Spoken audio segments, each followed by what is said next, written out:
Hello everyone, welcome back to my channel IGNOU concepts by Shweta. आज हम cover करने वाले हैं बीपीएससी 102 के इम्पोर्टेंट क्वेश्चंस। स्टार्ट करते हैं। फर्स्ट क्वेश्चन जो है हमारा है, elaborate upon the features of the government of India act 1935। तो जो गवर्नमेंट ऑफ इंडिया एक्ट 1935 आया था उसमें क्या क्या फीचर्स थे, उसके क्या क्या फीचर्स थे, ये हमें एक्सप्लेन करना है क्वेश्चन के अंदर। तो पहला फीचर क्या था? Provincial autonomy. ठीक है, फर्स्ट टाइम जो ब्रिटिशर्स थे, ठीक है, उन्होंने इस एक्ट के थ्रू प्रस्ताव रखा कि जो प्रोविंसेस हैं, देखो जैसे अभी इंडिया में क्या है, स्टेट्स है ना, इंडिया पूरा स्टेट्स में डिवाइडेड है। तो पुराने टाइम पे बिफोर इंडिपेंडेंस जो पूरा इंडिया था वो किस चीज में डिवाइडेड था? प्रोविंसेस में। जैसे बॉम्बे प्रेसिडेंसी, मद्रास प्रेसिडेंसी है ना, तो इस टाइप से प्रोविंस में डिवाइडेड था। तो ये बात रखी गई गवर्नमेंट ऑफ इंडिया एक्ट 1935 के अंदर कि प्रोविंसेस को क्या मिलेगी? ऑटोनॉमी मिलेगी, यानी इंडिपेंडेंट जो है, इंडिपेंडेंस मिलेगी। ठीक है, किस टाइप की इंडिपेंडेंस? की यहाँ पे जो है गवर्नर को इलेक्ट किया जाएगा। ठीक है, जो इन प्रोविंस का क्या होगा? एग्जीक्यूटिव हेड होगा, है ना। क्या होगा? एग्जीक्यूटिव हेड होगा। और हर एक प्रोविंस की अपनी लेजिस्लेचर होगी विद इलेक्टेड रिप्रेजेंटेटिव, यानी वोटिंग के थ्रू उन लीडर्स को इलेक्ट किया जाएगा। और प्रोविंशियल गवर्नमेंट, अब ये जो लेजिस्लेचर होगी, पूरी जो गवर्नमेंट होगी, सरकार होगी हर एक प्रोविंस की इंडिपेंडेंट। ठीक है, यानी हर एक प्रोविंस की अलग अलग सरकार। ठीक है, इसी को कहा गया प्रोविंशियल ऑटोनॉमी, कि सबको क्या दी जाएगी? इंडिपेंडेंस दी जाएगी। सभी जो प्रोविंसेस हैं उनके जो लीडर है उनको हक है पूरी तरह से जो है रूल रेगुलेशन बनाने का। ये जो प्रोविंशियल गवर्नमेंट है इसके अंदर जो भी सब्जेक्ट आएंगे ये उनपे क्या बना सकती है? लॉ बना सकती है। नेक्स्ट फीचर था फेडरल कोर्ट। ठीक है, फेडरल कोर्ट स्टेब्लिश करेंगे। अभी फेडरल कोर्ट जो है किस टाइप के डिस्प्यूट रिजॉल्व करवाएगा?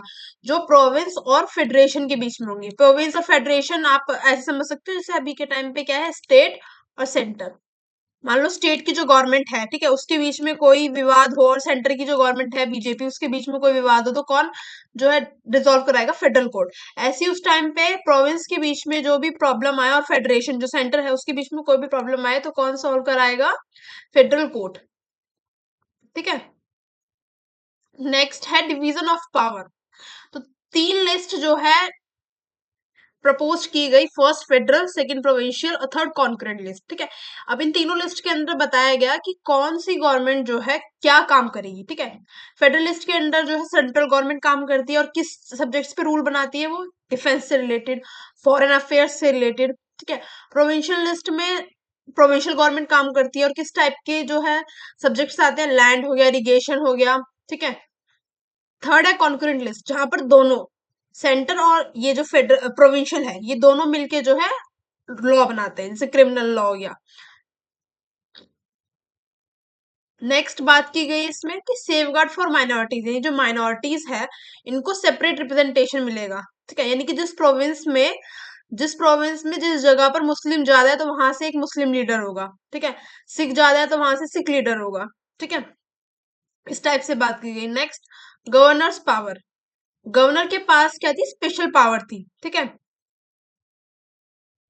पहली पावर क्या थी? Could veto decisions of provincial legislature, यानी कि जब भी कोई लॉ बन रहा होगा तो जो गवर्नर है उस लॉ को बनने से रोक सकता है। ठीक है, विटो की पावर थी।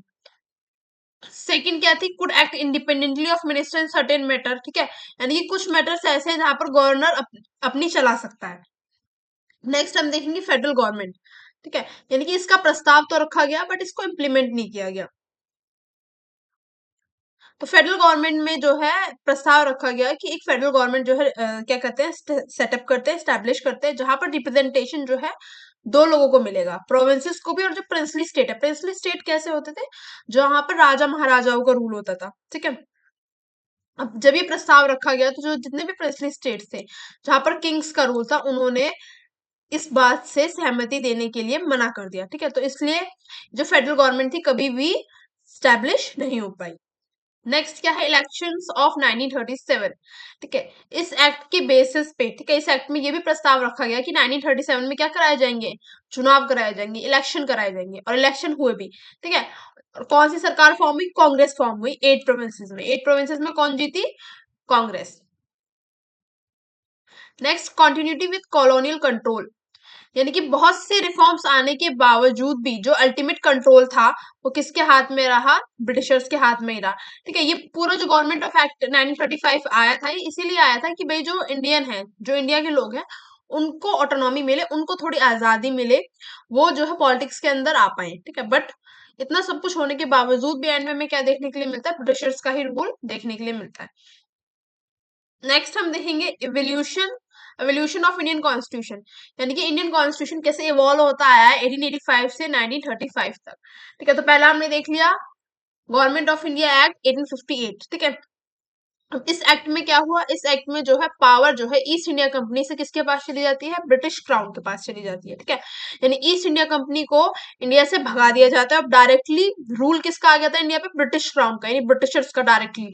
ठीक है, पहले ये ध्यान रखो, ब्रिटिश ईस्ट इंडिया कंपनी जो थी ना, इंडिया कंपनी, कंपनी जो वर्ड ने इसलिए लगाया गया कि ये जो ईस्ट इंडिया कंपनी थी एक यूरोप की कंपनी थी। ठीक है, जो ट्रेड करने के पर्पज से आई थी, पर धीरे धीरे उसने जो है पॉलिटिकली बहुत अपना एक तरीके से जमाव कर लिया था इंडिया पे। ठीक है, जो ब्रिटिश क्राउन थे, ठीक है, यानी जहां जो ब्रिटिश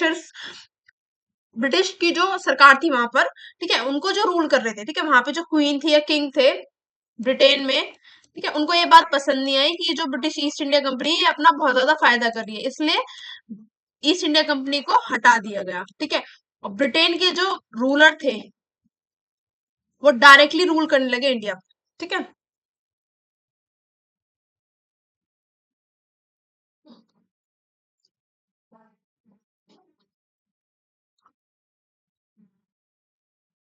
सारी पावर किसके हाथ में होती थी, secretary of state for India. ठीक है, असिस्ट कौन करते थे इन्हें, 15 मेंबर्स, काउंसिल ऑफ 15 लोगों की काउंसिल जो है इनको असिस्ट करती थी। ठीक है, पावर किसके हाथ में होती थी, सेक्रेटरी ऑफ स्टेट के हाथ में। ठीक है, और उस टाइम पे कोई भी सेपरेशन नहीं था एग्जीक्यूटिव, लेजिस्लेचर, जुडिशरी के बीच में। जैसे आज के टाइम पे सेपरेशन है ना, कि लेजिस्लेचर का काम क्या है, लॉ बनाना, एग्जीक्यूटिव का काम क्या है, उस लॉ को इम्प्लीमेंट कराना, और जुडिशरी का काम क्या है, अगर कोई भी प्रैक्टिस, ठीक है, कोई भी लॉ अगर गलत बन रहा है तो उसके खिलाफ एक्शन लेना, या किसी को सजा देनी है तो उसके खिलाफ एक्शन लेना। तो उस टाइम पे क्या था, कोई भी सेपरेशन नहीं था फंक्शंस के अंदर। नेक्स्ट, प्रोविंसेस के पास कोई भी फाइनेंशियल ऑटोनॉमी नहीं थी। ठीक है, फाइनेंशियल ऑटोनॉमी का मतलब क्या है, यानी कि जो फाइनेंस है, ठीक है, यानी कि अगर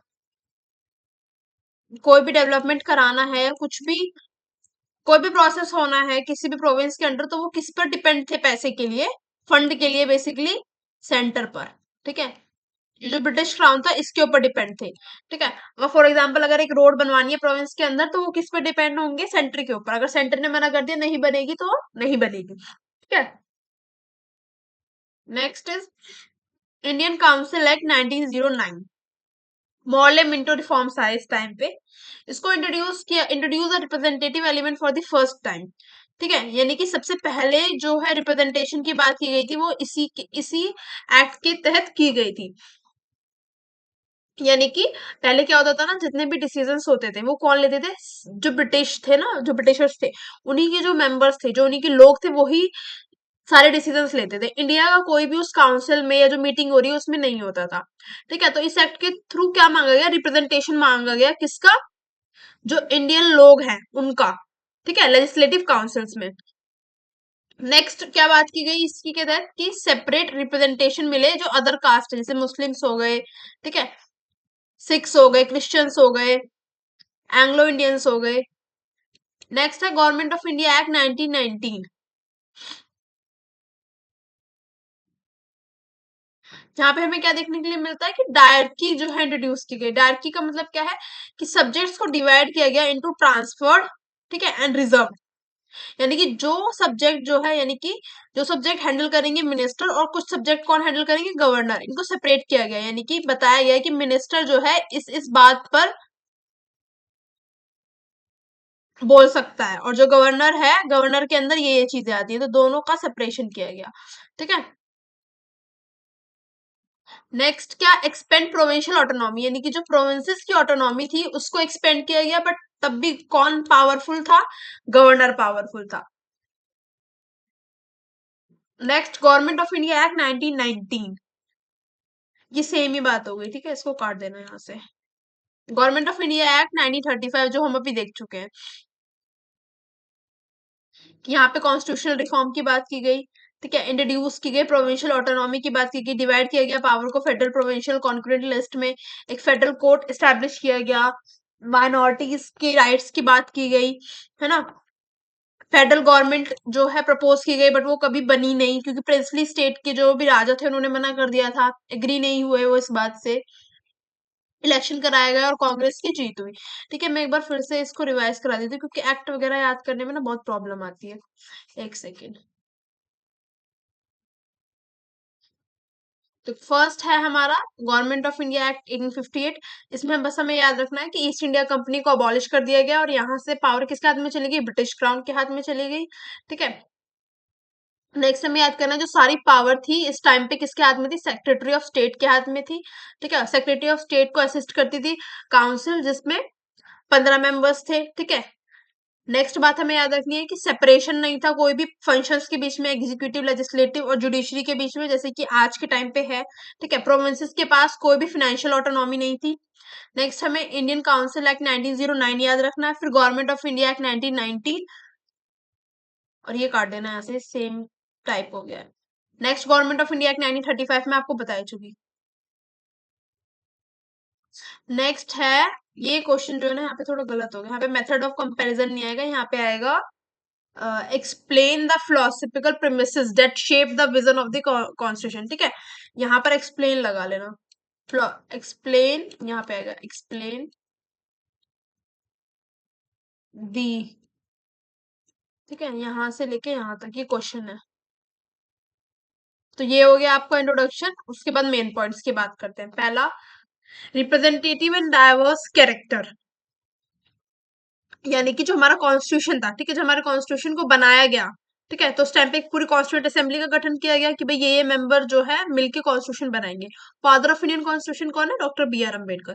ठीक है, तो पहला मोस्ट इंपॉर्टेंट फीचर क्या था कि ये जो मेंबर्स थे ये क्या थे, डाइवर्स इन नेचर थे, यानी कि सभी जो मेंबर्स थे वो अलग अलग, उनका लाइफस्टाइल था, रहने का तरीका अलग था, अलग अलग कम्युनिटीज से वो आते थे। ठीक है, उनकी जो माइंड था, ठीक है, वे ऑफ थिंकिंग था, आइडियोलॉजीज थी, वो सब चीजें क्या थी, अलग अलग थी। ठीक है,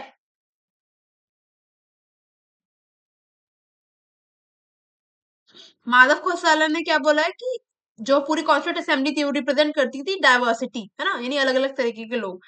ग्रैनवाइल ऑस्टिन डिस्क्राइब, ग्रैनवाइल ऑस्टिन ने क्या बोला है कि जो नेहरू, पटेल, आजाद, डॉक्टर राजेंद्र प्रसाद थे, as forming an oligarchy that guided debates while ensuring inclusivity. ठीक है, इसका मतलब क्या है, यानी कि एक एक टॉपिक पे जो है बहुत बहुत लंबे समय तक क्या चलती थी, बहस चलती थी। ठीक है, कि इसे जो है हमें इंक्लूड करना चाहिए या नहीं करना चाहिए। ठीक है, या इसका क्या इम्पैक्ट होगा। ठीक है, तो बहुत ज्यादा लंबे लंबे समय तक हर एक टॉपिक पे डिबेट चलती थी, उसके बाद ही जो है उस चीज को कॉन्स्टिट्यूशन में ऐड किया जाता था। ठीक है, पूरे एनालिसिस के बाद। नेक्स्ट है सर्वजनिटी। ठीक है, नेक्स्ट नेक्स्ट हम बात करेंगे यहाँ पे फीचर्स की। ठीक है, फीचर्स क्या क्या रखे गए, तो पहला था सर्वजनिटी, कि भाई जो India, supreme power rest with the people of India, यानी कि यहाँ अब जो इंडिया के लोग हैं उनके हाथ में पावर आएगी। ठीक है, यानी जो ब्रिटिशर, जो ब्रिटेन के लोग हम पे राज करके चले गए, वो लोग चले गए। ठीक है, पावर किसके हाथ में आएगी, जो इंडिया के लोग हैं उनके हाथ में पावर आएगी। नेक्स्ट, डेमोक्रेसी की बात की गई कि सभी लोग जो है अपना जो लीडर है वो खुद जो है थ्रू वोटिंग चूज करेंगे। नेक्स्ट बात की गई सिलेक्शन और मॉडिफिकेशन की। ठीक है, यानी हमने क्या है, बहुत सी चीजें जैसे फंडामेंटल राइट्स हो गए, फंडामेंटल ड्यूटीज हो गई, डीपीएसपी हो गई, ये सब चीजें क्या है, हमने बहुत अदर कंट्री के कॉन्स्टिट्यूशन से क्या की गई है, बोरो की गई है। ठीक है, next fundamental rights. Fundamental rights को क्या बनाया गया, जस्टिसेबल बनाया गया, यानी कि अगर हमारे फंडामेंटल राइट्स को वायलेट करेगा तो हम सुप्रीम कोर्ट में जा सकते हैं। ठीक है, उसके खिलाफ हम लड़ाई लड़ सकते हैं। ठीक है, नेक्स्ट सेकुलरिज्म की बात की गई कि यहाँ पे सभी प्रकार के धर्मों को इक्वल रिस्पेक्ट दी जाएगी। ठीक है, नेक्स्ट बात की गई सोशलिज्म एंड वेलफेयर की। तो डायरेक्टिव प्रिंसिपल्स जो है, डीपीएसपी जो है, उनके उनके यूज करते हुए हम क्या करेंगे, इनइक्वालिटी, ठीक है, इनइक्वालिटी जैसी चीजों को रिड्यूस करेंगे और सोशल जस्टिस प्रमोट करेंगे। ठीक है, यानी लोगों का अच्छा करेंगे। नेक्स्ट, माइनॉरिटी सेफगार्ड्स, यानी कि जो माइनॉरिटीज हैं, कम परसेंटेज में जो लोग हैं या जो बैकवर्ड क्लासेस है उनको क्या करेंगे, प्रोटेक्ट करेंगे। ज्यादा एम्फेसाइज किसने दिया इन बातों पे, अमृत कौर, बेगम अजीज रसूल ने। नेक्स्ट एडल्ट फ्रेंचाइज की बात की कि भाई वोटिंग राइट्स, एडल्ट्स के पास क्या हो, वोटिंग राइट्स हो। नेक्स्ट इक्वेलिटी की भी बात की गई कि ऐसा नहीं है कि सिर्फ आदमियों को वोटिंग राइट्स हो, वुमेन को भी इक्वल वोटिंग राइट्स हो। लास्ट इसको आप कंक्लूजन में भी लिख सकते हो और या पॉइंट बना के भी लिख सकते हो, फिलोसफी इन एक्शन। ठीक है। The assembly rejected Gandhi vision of village based democracy. तो कुछ जो गांधी जी थे ना वो राम राज्य की बात करते थे, है ना। तो जो कॉन्स्टिट्यूंट असेंबली थी उन्होंने गांधी जी का जो विजन था इसको रिजेक्ट किया। ठीक है। बट लेटर ऑन जो है अमेंडमेंट करके, है ना, जो पंचायती राज आया था, ये जो अब पंचायत क्या करती है, गांव में क्या होती है, पंचायत होती है। गांव के जो भी मुद्दे रहते हैं ना, छोटे मोटे मुद्दे रहते हैं, उनको कौन रिजोल्व करता है, जो पंचायत के जो मुखिया रहते हैं ना, पंच रहते हैं, है ना, 5 होते हैं ना पंच, इसलिए नाम रखा गया, 5 हेड होते हैं, तो वो रिजोल्व करते हैं।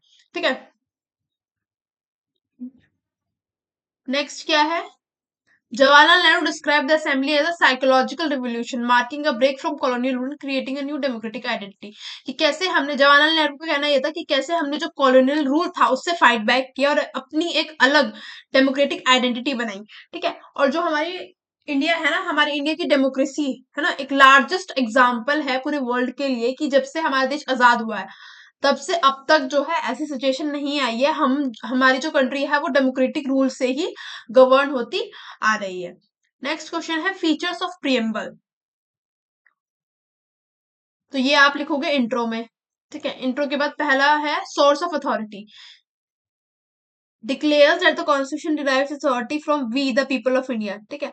तो पहला फीचर क्या है इसका कि कॉन्स्टिट्यूशन ये डिक्लेयर करता है कि जो इसकी अथॉरिटी है ये कहाँ से आती है, we the people of India, कि हम क्या है, इस देश के, इंडिया भारत देश के वासी हैं। ठीक है।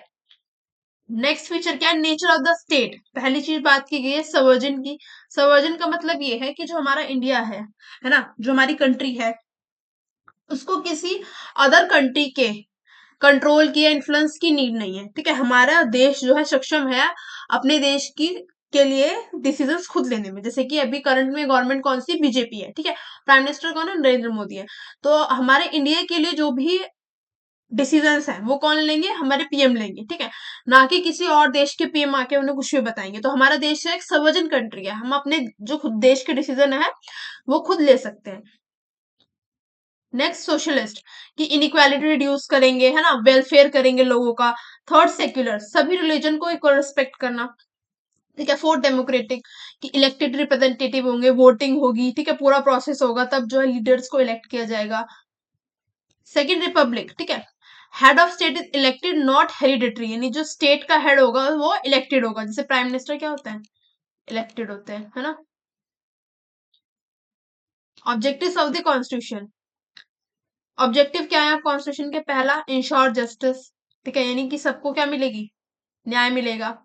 सोशल फेयरनेस इन सोसाइटी, यानी कि इनइक्वालिटी नहीं रहेगी, डिस्क्रिमिनेशन नहीं होगा किसी भी प्रकार का लोगों के साथ। पॉलिटिकल इक्वल पार्टिसिपेशन मिलेगा, चाहे मेन हो वुमेन हो।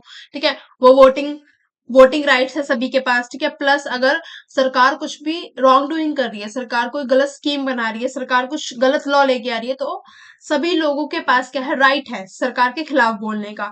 ठीक है। यही क्या होती है, लिबर्टी होती है, फ्रीडम होती है।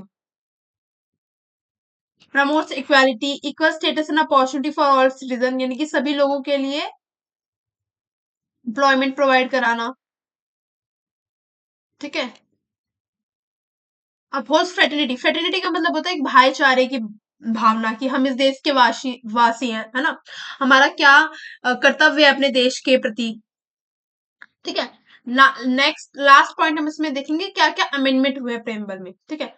World socialist, secular and integrity, in 3 word को ऐड किया गया था 42nd कॉन्स्टिट्यूशनल अमेंडमेंट के तहत। ये याद रखना है। ठीक है।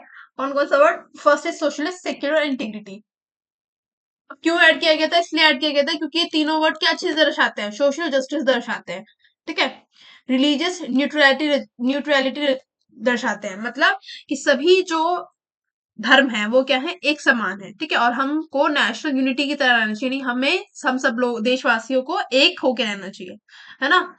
धर्म के आधार पर या किसी भी और कास्ट जेंडर के आधार पर भेदभाव आपस में नहीं करना चाहिए। नेक्स्ट क्वेश्चन है compare DPSP and fundamental duties.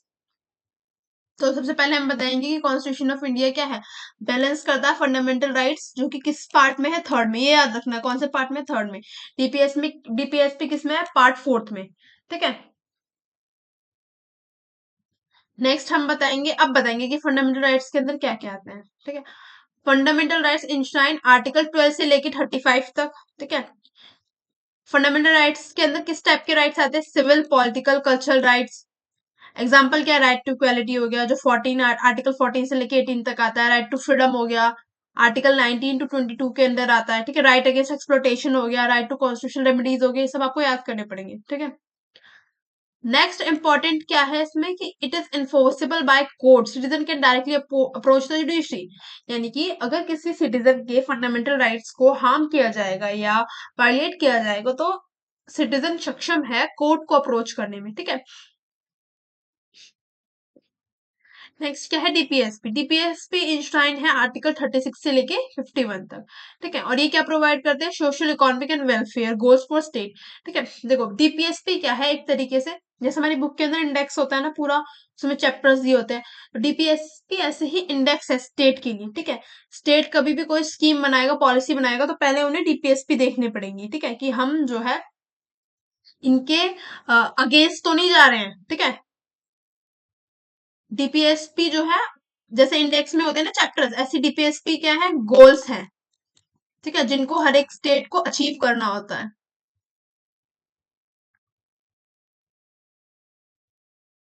जैसे एग्जांपल क्या, promotion of welfare, equal pay for equal work, ठीक है, free legal aid, organisation of village panchayat. और ये क्या, नॉन जस्टिसेबल है, यानी कि अगर डीपीएसपी वायलेट होंगे तो आप सीधा सुप्रीम कोर्ट नहीं जा सकते हैं, ठीक है। देखो लास्ट में इसमें लिखा भी है, एम क्या है, गाइड द स्टेट, यानी ये क्या है, एक गाइडेंस प्रोवाइड करते हैं स्टेट को,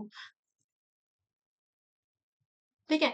जैसे कि equal pay for equal work, तो यानी कि अगर कोई पर्सन जितना काम कर रहा है, ठीक है, अगर 8 घंटे कोई काम कर रहा है तो इसको उस हिसाब से उसकी तनख्वाह मिलनी चाहिए, ठीक है। ये इंश्योर कराना किसका काम है, स्टेट का काम है, ठीक है।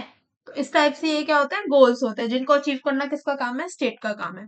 Discuss significance and features of fundamental duties. अब फंडामेंटल ड्यूटीज के क्या फीचर्स है और क्या इंपॉर्टेंस है ये बतानी है, ठीक है। तो पहले हम ये इंट्रो लिखेंगे, उसके बाद देखते हैं significance. First is counterbalance to right. यानी fundamental duties were inserted to remind citizens that right must be exercised with responsibility. देखो fundamental duties क्या है, fundamental duties citizens के द्वारा परफॉर्म की जाती है, ठीक है, टू रिस्पेक्ट देयर कंट्री, ठीक है। जैसे कि एग्जांपल ले लो, अगर आपका नेशनल एंथम बज रहा है, ठीक है, हमारे इंडिया का नेशनल एंथम अगर कहीं बज रहा है तो वो हमारी पर्सनल रिस्पॉन्सिबिलिटी है कि हम उस टाइम पे खड़े रहें, शांत चुपचाप खड़े रहें, ठीक है। तो ये क्या है, हमारी एक फंडामेंटल ड्यूटी है ना, अपने देश के प्रति। दूसरा, अगर हम प्लास्टिक यूज कर रहे हैं, ठीक है, तो हम उसको ओपनली डंप ना करें, ठीक है, कि चलते फिरते जो है गाड़ी से बाहर फेंक दी। ये क्या है, हमारी ड्यूटी, फंडामेंटल ड्यूटी है अपने देश के प्रति कि हम उसको गंदा ना करें, ठीक है। तो ये क्या होती है, फंडामेंटल ड्यूटीज होती है, ठीक है। अब यहाँ पे पूछा है, आप यहाँ पे ना फंडामेंटल ड्यूटीज भी बता सकते हो, ठीक है। गूगल करोगे आप, बुक में भी अगर आप देखोगे तो फंडामेंटल ड्यूटीज भी लिखी होंगी हैं। 4-5 फंडामेंटल ड्यूटीज लिख के उसके बाद सिग्निफिकेंस बताना, ठीक है। मैं यहाँ पे भूल गई मेंशन करना।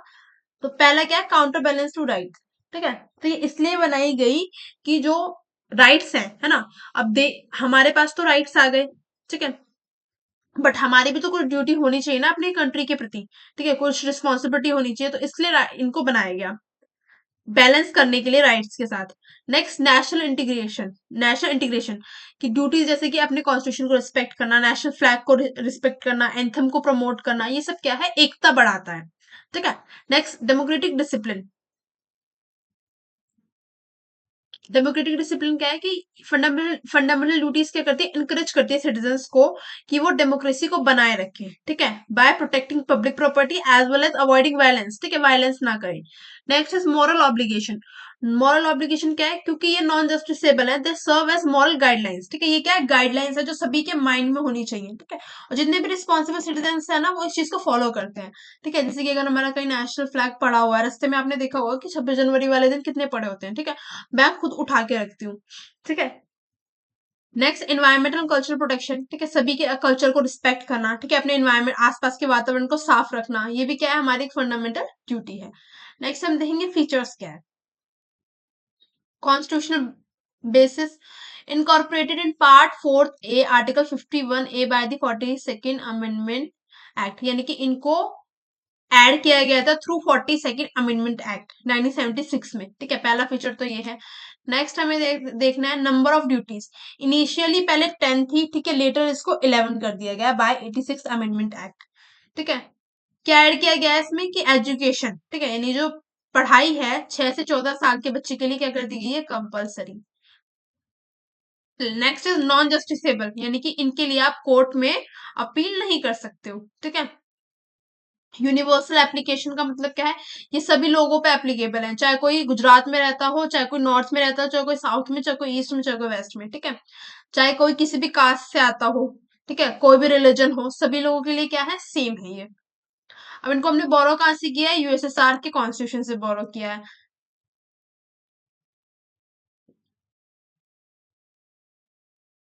नेक्स्ट क्वेश्चन है हमारा पावर ऑफ प्रेसिडेंट, ठीक है। तो first is executive power. Executive power क्या होती है प्रेसिडेंट की, देखो पहले मैं बता देती हूँ कि अभी एक प्रेसिडेंट बनने के लिए क्या क्या चीजें होनी चाहिए। पहला तो होना चाहिए कि वो इंडिया के सिटीजन हो, ठीक है। ये लिख देना आप इंट्रोडक्शन में, ठीक है, कि प्रेसिडेंट बनने के लिए क्या क्या चीजें जरूरी है। और प्रेसिडेंट क्या होता है, head of the state.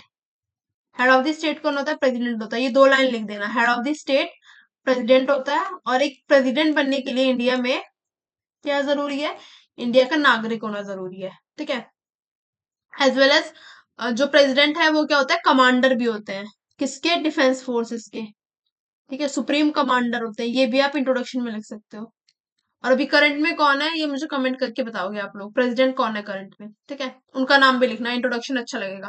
First is executive power क्या होती है, तो जो प्रेसिडेंट होते हैं हेड होते हैं यूनियन के, एग्जीक्यूटिव के, और जितने भी एग्जीक्यूटिव एक्शंस हैं वो प्रेसिडेंट के नाम पे किए जाते हैं, ठीक है।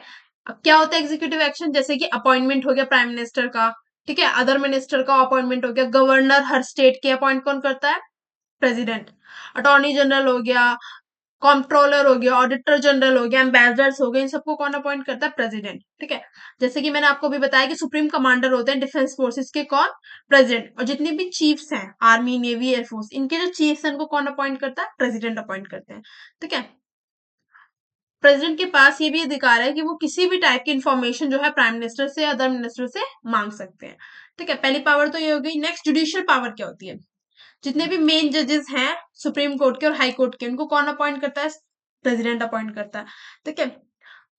प्रेसिडेंट किसी भी टाइप की एडवाइस मांग सकते हैं सुप्रीम कोर्ट के जज से, ठीक है, अंडर आर्टिकल 143। नेक्स्ट क्या है, पावर्स। ये बस आप पावर याद कर लेना कि प्रेसिडेंट के पास पावर है पार्डन करने की, डिप्राइव करने की, रिस्पाइट करने की, रिमिशन करने की, कम्यूटेशन ऑफ सेंटेंस देने की, ठीक है। नेक्स्ट लेजिस्लेटिव पावर क्या है, लेजिस्लेटिव पावर क्या है कि जो पार्लियामेंट होता है, ठीक है, लोकसभा राज्यसभा दोनों की जो मीटिंग होती है उसको कभी भी प्रेसिडेंट जो है बुला सकते हैं, यानी समन कर सकते हैं, ठीक है। Address parliament at the commencement of the first session, जब भी फर्स्ट सेशन होता है तो उस फर्स्ट सेशन की बैठक कौन बुलाता है, प्रेसिडेंट बुलाते हैं, ठीक है। Next, nominate 12 member to Rajya Sabha, 12 member nominate करते हैं प्रेसिडेंट राज्यसभा में, जो स्पेशलिटी हो उनकी किसी भी आर्ट में, लिटरेचर में, साइंस में, सोशल सर्विस में। जैसे कि आपने देखा भी होगा हेमा मालिनी है मथुरा से, है ना, तो उनकी स्पेशलिटी क्या है कि वो क्या है, एक्टर है। उनको किसने जो है नॉमिनेट किया हुआ है, प्रेसिडेंट ने, ठीक है। नेक्स्ट इनकी पावर है गिव असेंट टू बिल, यानी कोई भी लॉ जब बन रहा होता है तो लॉ बनने से पहले वो क्या होता है, बिल होता है, ठीक है। तो जब तक प्रेसिडेंट जो है अपना साइन नहीं करते हैं उस बिल पर, तब तक वो लॉ नहीं बनता है, ठीक है। नेक्स्ट बात ये है कि can return a non money bill for reconsideration, और प्रेसिडेंट के बाद ये भी पावर है कि जो नॉन मनी बिल होते हैं उनको वो रिटर्न भी कर सकते हैं दोबारा से सुधार करने के लिए, ठीक है। Next, issues ordinance when parliament is not in session, ठीक है। यानी कि अगर पार्लियामेंट सेशन में नहीं है तो प्रेसिडेंट का जो फैसला होगा ना वो आखिरी होता है, लास्ट लास्ट नहीं है, भी एक और है। Next is financial power. Money bill can be introduce only with prior recommendation, यानी मनी बिल पार्लियामेंट में तभी इंट्रोड्यूस होता है जब प्रेसिडेंट की एक तरीके से मंजूरी हो, ठीक है। फाइनेंस कमीशन को हर 5 साल में कौन जो है अपॉइंट करता है, प्रेसिडेंट अपॉइंट करते हैं, ठीक है। नेक्स्ट हम देखेंगे इमरजेंसी पावर क्या होती है। तो नेशनल इमरजेंसी लगा सकते हैं प्रेसिडेंट, ठीक है। किस बेसिस पे, वॉर के बेसिस पे, एग्रेशन के बेसिस पे, आर्म रिबेलियन के बेसिस पे प्रेसिडेंट रूल लगा सकते हैं, ठीक है। प्रेसिडेंट रूल कब लगता है, जैसे कि कोई भी स्टेट में जो गवर्नमेंट है, ठीक है, ऐसे मान लो कि जैसे पहले दिल्ली में किसकी सरकार थी, केजरीवाल की सरकार थी, ठीक है। और केजरीवाल की सरकार जो है स्टेट में मान लो दंगे फसाद हो रहे हैं, ठीक है, और वो उस चीज को कंट्रोल नहीं कर पा रही है, तो वहां पे प्राइम मिनिस्टर क्या करते हैं, प्रेसिडेंट रूल लगा देते हैं, ठीक है। प्रेसिडेंट का शासन लगा देते हैं। तो जैसे जम्मू कश्मीर में दंगे होते रहते हैं तो वहां पे प्रेसिडेंट रूल लगता रहता है, ठीक है। फाइनेंशियल इमरजेंसी लगा सकते हैं, ठीक है, जैसे कि इंडिया के जो जो फाइनेंस है बैंक हो जाए या पैसा ना बचे तो उस टाइम पे किस टाइप की इमरजेंसी लगती है, फाइनेंशियल इमरजेंसी, ठीक है। डिप्लोमेटिक पावर, प्रेसिडेंट क्या करते हैं, इंडिया को रिप्रेजेंट करते हैं फॉरेन कंट्रीज में, है ना, फॉरेन वर्ल्ड में, ठीक है। इंटरनेशनल अफेयर्स देखना किसका काम है, प्रेसिडेंट का काम है। ट्रीटीज वगैरह साइन करना किसका काम है, प्रेसिडेंट का काम है, बट विद दी मतलब एक तरीके से सलाह मशवरे के बाद, प्राइम मिनिस्टर के सलाह मशवरे के बाद, ठीक है। Thank you for watching the video. अगर आपको वीडियो अच्छी लगी हो do like share subscribe my channel, ठीक है। पीडीएफ में टेलीग्राम अपलोड कर दूंगी तो आप टेलीग्राम ज्वाइन कर लेना।